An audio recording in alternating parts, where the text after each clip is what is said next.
가깝게 지내는 사모님 중에 발달 심리학을 전공하신 사모님이 있습니다. 이 사모님은 정말 탁월해서 20대 때부터 자녀 교육과 발달 심리학이라는 주제로 부모 교육 강의를 많이 다니셨습니다. 저도 한번 들어본 것 같은데 진짜 탁월하시더라고요. 그때 이제 가셔서 그 발달 과정에 꼭 필요한 것, 또 하면 안 되는 것, 이런 것들을 잘 전달해서 요약해서 이렇게 1시간 동안 강의하는 것을 들은 적이 있습니다. 이분은 진짜 사명을 가지고, 자녀 교육에 대한 사명을 가지고 강의를 열심히 하셨습니다. 그리고 이분이 이제 30대 초반이 되어서 결혼을 하셨고 아이를 출산했습니다. 출산하고 난 다음에도 발달 심리학이고 뭐고 이제 아무것도 없습니다. 그냥 자기 심리만 있는 겁니다. 애 심리는 전혀 상관없이 분명히 발달 심리학과 부모 교육을 가르칠 때는 자주 고함 지르면 안 된다. 성격대로 하면 안 된다. 구체적인 체계를 가지고 혼낼 때 혼내고 혼내지 않을 때는 안 혼낸다. 이렇게 분명히 가르쳤는데 자기가 애 낳고 나니까 애 발달이고 뭐고 간에 그냥 항상 고성을 지르는 자신을 발견하게 되었답니다. 그리고 강의할 때는 애들 스마트폰은 내 발달에 굉장히 안 좋은 영향을 준다. 그래서 핸드폰을 주면 안 된다. 스마트폰을 주면 애들 망한다. 그런데 애 태어나고 애를 키우니까 틈만 나면 자기가 스마트폰을 주는 것을 보았답니다. 그러니까 이게 이론과 실제의 간극이 얼마나 큰지 볼 수 있습니다. 저도 이제 복싱을 이렇게 우리 김주태 집사님 통해서 배웠지 않습니까? 분명히 들을 때는 알 것 같아요. 목사님 이렇게 손을 뻗어 보세요. 그리고 자세를 이렇게 굽혀 보세요. 특히 다리가 조금 특이하거든요. 발 위치가. 이 발 위치가 딱 이렇게 한쪽 발은 안쪽으로 모이고 한쪽 발도 이렇게 안쪽으로 가야지 힘이 딱 받아요. 그런데 분명히 알겠다는데 몸이 그걸 익숙해지지 않습니다. 딱 보면 알 것 같은데 또 이론으로도 알 것 같은데 딱 해보면 내가 참 어렵다 이런 생각을 많이 가지게 됩니다. 여러분 이런 걸 봤을 때는 자녀 교육은 굉장히 쉽지 않다라는 생각을 굉장히 많이 하게 됩니다. 제가 아는 집사님 한 분 계신데 이 부부 집사님은 너무 좋으신 분이었습니다. 그런데 아들이 상처가 좀 있었고 그리고 중학교 때 이 아들이 그냥 게임에 완전 빠졌습니다. 우리 전문 영어로는 개패라고 하죠. 게임 페인. 그래서 이 게임 페인이 되어서 얼굴도 항상 인상을 쓰고 있고 아무런 생기가 없는 그런 아이였습니다. 이 집사님들은 너무 좋으신 분이었고 신앙도 좋으셨는데 이 아들에 대한 걱정과 고민을 굉장히 많이 하셨습니다. 물론 이 친구가 예수님 믿고 이 친구가 중고등부 회장도 하고 회장했을 때 집사님들 다 우셨습니다. 선생님들. 제가 회장을 하다니. 참 지금도 너무 잘 자라고 있고 철도 기관사로 지금 준비하고 있고 오늘 전역했다고 이야기하던데 어쨌든 잘 자라고 있습니다. 그리고 제가 섬겼던 교회 청소년부에 장로님 아들이 있었습니다. 참 착한 친구였습니다. 그런데 이 친구는 담배를 피는 게 문제였습니다. 수련회 중에 담배를 피다가 스태프들한테 걸렸습니다. 이 친구 혼날 때 장로님 아들이 그렇게 하면 되냐, 모범이 안 된다 이렇게 하면서 꾸중을 들었습니다. 물론 아버지 되시는 장로님은 굉장히 인격적으로 훌륭하신 분이십니다. 신앙적으로도 굉장히 훌륭한 분이셨습니다. 하지만 아들의 신앙과 학업에 대한 문제 때문에 고민을 정말 많이 하셨습니다. 그런데 신기하죠. 고등학교 2학년 때 이 친구가 예수님 만나자마자 완전 뒤집혀 버렸습니다. 그리고 공부를 하기 시작했고 신앙생활을 하기 시작했고 대학도 꽤 괜찮은 대학에 들어가게 되었습니다. 제가 지금까지 여러 가지 이야기를 오늘 서론에서 이야기했는데 이 부모 입장에서 자녀에 대한 고민들은 참 많이 되는 것 같습니다. 여러분 그리스도인들의 마음 다 똑같지 않습니까? 자신의 자녀들이 예수님 잘 믿고 구원받고 하나님이 기뻐하시는 예배자만 될 수 있다면 뭐든 해줄 수 있는 자들이 바로 부모 그리스도인들이지 않습니까? 지금 오늘 이 말씀을 듣는 우리 분들 중에 우리 청년들도 있는데 나는 자녀가 없어서 상관없어. 여러분 그렇게 생각하지 마시고 곧 자녀가 생깁니다. 그러니까 지금부터 이 말씀을 듣고 가정에 대한 그림을 그릴 수 있기를 축복합니다. 네. 우리 기독 부모들은 자녀들이 그리스도인으로 예배자로만 살 수 있으면 참 좋겠다 이런 생각이 듭니다. 저희 아내 지은 사모님은 어렸을 때 부모님이 주중에 새 옷을 사주잖아요. 그러면 이쁘잖아요. 그러면 그 다음날 보통 입고 외출하고 싶어지잖아요. 또 부모 입장에서도 학교 갈 때 애가 이 새 옷 입고 가면 애 자존감도 올라가고 너무 좋지 않습니까? 그런데 지은 사모님은 김원규 목사님 아버지께서 너 이 옷 내일 입지 마. 이 옷은 하나님께 제일 먼저 보이고 그리고 학교 갈 때 입어 이러셨답니다. 그래서 월요일날 옷 사는 게 제일 싫겠죠. 일주일을 기다려야 되는 거예요. 그래서 주중에 옷을 사면 주일까지 그 옷을 놔뒀다가 주일날 옷 입고 하나님께 먼저 보이고 이렇게 했답니다.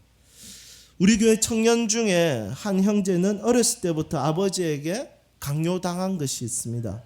그것은 주일 성수와 11조입니다. 아버지는 그 신앙의 습관을 가르치는 것을 제일 중요하게 여겼고 그리고 그 신앙의 습관을 가르치기 위해서 항상 너는 11조하고 주일 성수를 잘하는 것, 네 인생에 그것이 제일 중요하게 여겼으면 좋겠다. 이것을 가르쳤었습니다. 그 아들은 지금도 주일 성수와 11조 헌금을 소중하게 여기며 잘하고 있습니다. 저희 첫째 아들 한결이가 11시 오전 예배 참여하고 있습니다. 지금도 참여하고 있나요? 네. 참여하고 있습니까?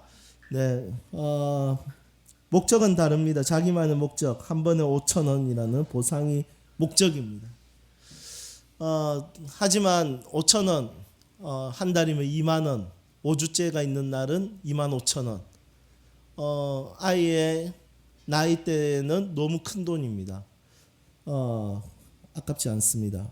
제 자녀가 예배자로 자랄 수 있다면 저희 부부는 어떤 대가도 지불할 수 있다고 생각하고 있습니다. 유대인들은 손주의 신앙을 굉장히 중요하게 여겼거든요. 그러니까 아들의 신앙도 중요하게 여겼지만 손주의 신앙을 중요하게 여겼습니다. 그 이유가 뭐냐면 시편 128편 5절에서 6절 때문입니다. 거기에 뭐라고 되어 있냐면 이렇게 되어 있습니다. 예루살렘이 번영하는 것을 너의 자식의 자식이 볼 것이다. 이렇게 이야기합니다. 그러니까 자식, 아들 세대죠. 자녀 세대죠. 그리고 그 자식, 손주 세대입니다. 그래서 예루살렘이 번영될 것, 하나님의 주권이 나타날 것을 너희 자식과 그의 자식이 보게 될 것이다. 이 말씀 때문에 할아버지와 할머니들이 손주의 신앙을 굉장히 중요하게 여겼다는 것입니다. 그래서 그 손주들의 신앙을 위해서 이 조부모들이 굉장히 많은 투자를 한다라는 것이 유대인들이 가지고 있는 신앙이라는 것입니다. 3, 4대가 하나님을 신앙하는 가정 되는 것 참 멋진 것 같습니다. 저도 그것을 꿈꾸고 있습니다. 재작년에 일본 비전 트립 갈 때 3대, 저희 가정이 3대가 함께 비전 트립 갔습니다. 여행도 갈 수 있죠. 뭐 여러 가지 맛있는 거 먹을 수 있습니다. 하지만 3대가 비전 트립 갈 수 있었다는 것, 그곳에서 선교에 대한 이야기를 들을 수 있었다는 것, 너무 값지고 복된 시간이었습니다. 저는 꿈꾸고 있습니다. 만약에 제 수명이 길게 된다면, 길다면 내 자식의 자식의 자식 4대가 다 같이 단기 선교 가는 그날을 꿈꿉니다. 진짜 너무 좋을 것 같아요. 안 그렇습니까? 네. 오늘 본문 말씀은 자녀 교육에 실패한 사람이 나옵니다. 누구입니까? 사사이면서 선지자이면서 제사장인 사무엘입니다. 사무엘과 아들들에 대한 기록이 있는데 사무엘의 특징이 무엇입니까? 나이가 많다 이렇게 이야기합니다. 1절에 보니까. 그래서 나이가 많아서 이제 이스라엘의 지도자 자리를 내려놓습니다. 그리고 두 아들 요엘과 아비야를 거기에 앉힙니다. 사사 자리에. 그러니까 하나님에 대한 마음을 보여줬고 또 신앙생활을 할 수 있도록 이렇게 독려를 했을 겁니다. 그리고 영적 지도자로, 이스라엘의 지도자로 이렇게 두 아들을 세웠습니다. 하지만 안타까운 것은 요엘과 아비야는 말씀해 보니까 뭐라고 기록하고 있습니까? 3절을 보십시오. 아버지의 행위를 따르지 않았대, 이렇게 되어 있습니다. 여러분, 이것을 조금 묵상할 필요가 있습니다. 부모는 부모이기도 하고, 그리고 가장 중요한 것은 영적 스승이기도 합니다. 삶을 보여주고 삶의 행위를 따르도록 해야 되는데 사무엘의 삶을 이 자녀들은 따르지 않았습니다. 영적 스승으로서 실패한 것입니다. 여러분, 이 두 아들이 아직까지 살아있다는 것은 잘 먹인 거죠. 잘 보호한 거죠. 옷을 잘 입힌 거예요. 그리고 잘 지낼 수 있도록 도와줬어요. 부모의 역할을 했던 거예요. 부모의 역할을 하지 않으면 아이들은 굶주리게 되어 있습니다. 옷을 입지 못하게 되어 있고, 그리고 추운 날에 추위를 경험하고 더운 날에 더위를 경험하면서 자신의 생명의 위협을 받게 되는 것이 아이들입니다. 하지만 이 아이들이 지도자가 되기까지 자랐다는 것은 이 아이들은 의식주에 대한 문제에 있어서 굉장한 도움을 부모를 통해서, 사무엘을 통해서 받았다는 것입니다. 그런데 문제는 뭐냐면 영적 스승으로서는 실패한 겁니다. 이 목사로서 제일 큰 기쁨이 무엇일까요?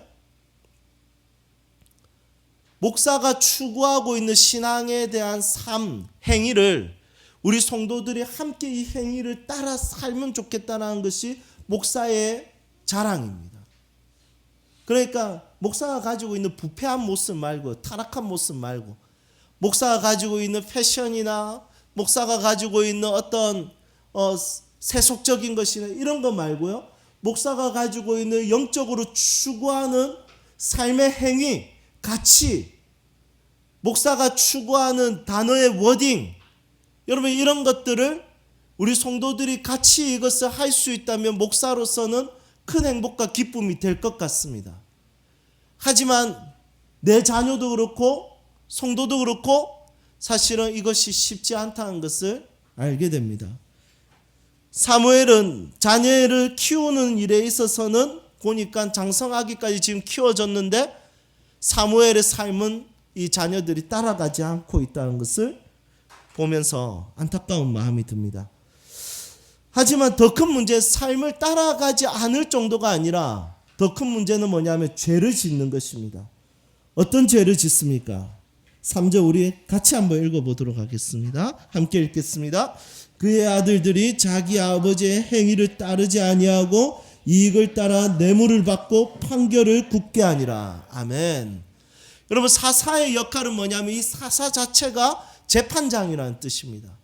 사사의 역할은 백성들의 송사, 백성들의 그 재판할 부분들에 있어서 정확하게 공의로, 이 공의로 재판할 때는 이 레위기 말씀에 뭐라고 되어 있냐면 레위기 19장에 이 저울의 추가 정확해야 된다고 합니다.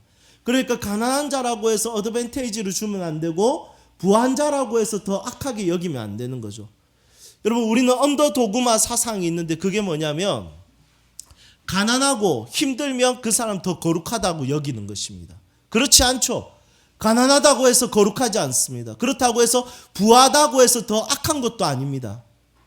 오히려 부한 것 때문에 더 타락할 수는 있겠죠. 그리고 가난한 것 때문에도 더 타락할 수 있을 수도 있습니다. 저는 그 기생충이라는 영화 정말 재밌게 봤거든요. 혹시 보셨습니까? 저는 이 영화에서 진짜 이 영화로 설교한다면 2시간, 3시간도 진짜 나눌 내용이 너무 많더라고요. 이 시대의 모습을 정확하게 했는데 여러분, 진짜 안타까운 것은 뭐냐면 이성균이 맡은 그 부자의 모습 착합니까? 안 착합니까? 의외로 굉장히 젠틀하지 않습니까? 오히려 그 밑바닥에서 지하에서 몸부림치는 그들이 서로를 죽이고 아픔을 겪고 그리고 이렇게 하는데 이성균이 맡은 그 역할을 보면 맨 마지막에 사람보다 착히를 더 중요하게 여겼긴 하지만 그의 말하는 거라든지 그가 삶을 살아가는 방식이라든지 그리고 아랫사람에 대한 생각이라든지 이런 부분에 있어서 꼬박꼬박 월급을 주고 사람을 세우고 이렇게 하는 부분에 있어서 오히려 더 젠틀한 모습을 보이게 됩니다. 여러분, 재판이라는 것은 무엇이냐면 가난한 자에 대한 편견과 부한 자에 대한 편견을 다 버리고 공정한 추를 가지고 재판하는 것이 중요합니다. 그런데 이 두 아들은 어떻게 하냐면 재판을 할 때 뇌물을 받고 공의롭지 않게 재판을 했다는 것입니다. 사무엘은 자녀 교육에 있어서 철저하게 실패한 것입니다. 부모는 자녀 교육에 있어서 겸손해야 되는 것이죠. 자신의 전문성에 있어서는 자신이 있을 수도 있습니다. 자부심을 가질 수도 있습니다. 하지만 자녀 교육에 있어서는 겸손해야 됩니다. 어떻게 자랄지 아무도 모릅니다. 어떻게 사고가 발전될지 아무도 모릅니다. 어떤 가치를 가지고 살아갈지 아무도 모릅니다. 특히 오늘 이 말씀에서 자녀가 실패한 사람은 누구입니까? 보통 사람이 아니라 사무엘입니다. 아니요, 무려 사무엘씩이나 됩니다. 여러분, 사무엘은 이 시대에 하나님께서 침묵하셨었거든요.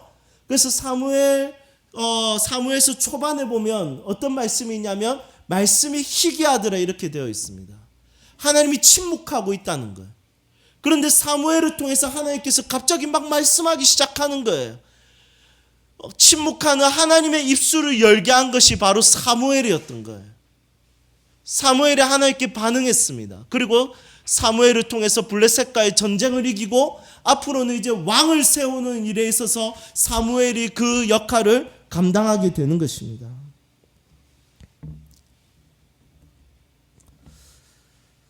사무엘도 자녀 교육에, 자녀 신앙 교육에 실패했다면 여러분 소름 돋지 않습니까? 어떻게 이것에 있어서 우리가 안주할 수 있겠습니까? 자신 있다고 할 수 있겠습니까? 어제 입학 설명회 때 나눴지만 10년 뒤에 자녀에 대한 가장 큰 걱정은 뭐냐에 대한 질문에 여러분들은 어떤 대답을 가지고 있습니까?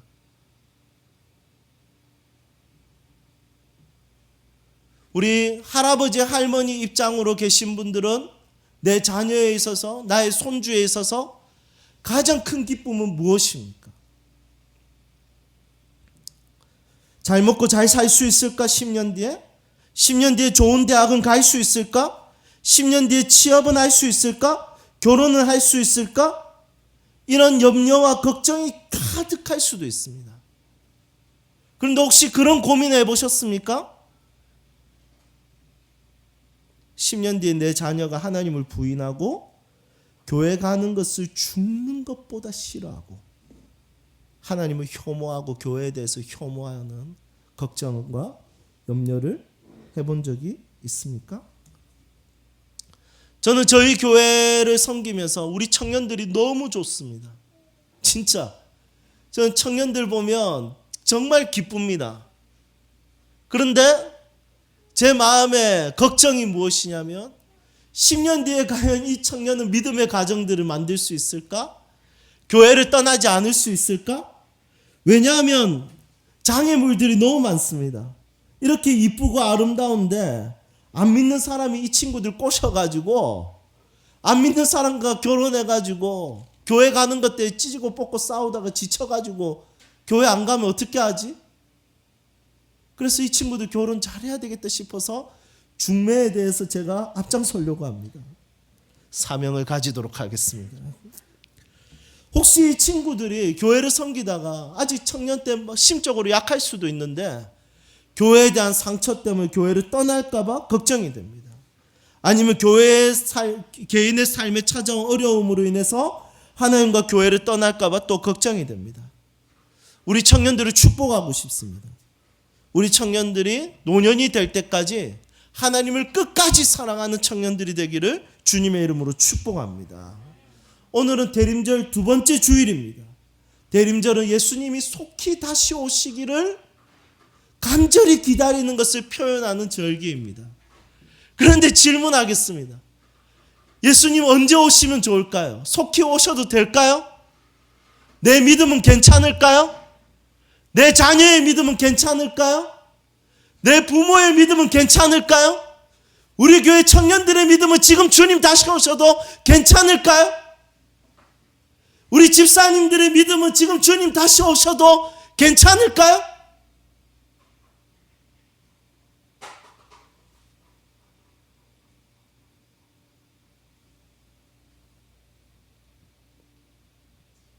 걱정이 됩니다. 사도 요한은 주 예수여 속히 오시옵소서, 마라나타 어서 오시옵소서, 그렇게 반응했을 때 무엇을 설명했냐면 신앙을 지키기 위해서 인내하고 신앙을 지키기 위해서 끝까지 견디는 성도들에 대한 이야기를 하면서 주님 오셔도 되겠습니다, 이렇게 고백했습니다. 우리 지난주에 이 말씀을 나눴는데, 그렇다면 속히 오면 지금은 괜찮을까요? 주님이 다시 오실 때 내가 너희들의 믿음을 보겠다라고 했는데 내 자녀들의 믿음 괜찮을까요? 우리 세움교회가 다음 세대를 위해서 또 가정의 믿음을 위해서 최선을 다하는 교회가 되기를 소망합니다.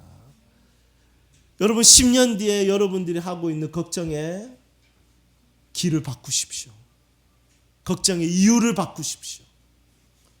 그 걱정의 이유가 하나님을 떠날까 봐, 교회를 혐오할까 봐. 여러분, 거기에 대한 걱정과 염려를 가지고 여러분들의 가정을 신앙으로 잘 돌볼 수 있기를 축복합니다. 식사할 때마다 가족들이 함께 기도하며 식사하십시오. 할렐루야. 여러분, 가족들이 함께 말씀을 나누십시오. 큐티하십시오. 하브루타, 말씀을 가지고 질문하십시오. 질문을 들으십시오. 대답하십시오. 그리고 아이들이 교회를 혐오하지 않도록 교회에 대해서 잘 설명해 주십시오. 죄인들이 모였지만 그래도 교회가 이 땅을 향한 하나님의 대안적 공동체라고 가르치십시오. 그리고 기독교 세계관을 가지고 세상을 바라보는 관점을 가르치십시오. 우리 조부모들에게 요청드리고 싶습니다. 조부모님들은 자신의 손주 예루살렘의 번영을 자식이 보게 될 것이며, 이 시편 128편 6절의 말씀을 붙들고 후대를 위해서 기도하십시오. 후대를 위해서 밤낮 엎드려 기도하십시오. 우리 교회 손주 같은 자녀들을 위해서 기도할 수 있는 조부모님들이 되시기를 주님의 이름으로 축복합니다.